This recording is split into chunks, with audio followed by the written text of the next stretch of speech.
અમરેલી જિલ્લાના જરખિયા ગામમાં એક હુમલાની ઘટના હત્યામાં પરિણમી। નમકીન ખરીદવા ગયેલા યુવક પર દુકાનદારે ઘાતકી હુમલો કર્યો। સામાન્ય બાબતમાં દુકાનદારે તીક્ષ્ણ હથિયારના ઘા ઝીક્યા।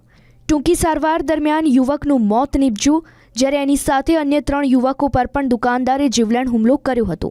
ત્યારે ત્રણેય ઇજાગ્રસ્તો હાલ સારવાર હેઠળ છે। ત્યારે પીડિત પરિવારની ધારાસભ્ય જિગ્નેશ મેવાણીએ મુલાકાત લીધી અને પરિવારને ન્યાય મળે તેવી પણ અપીલ કરી।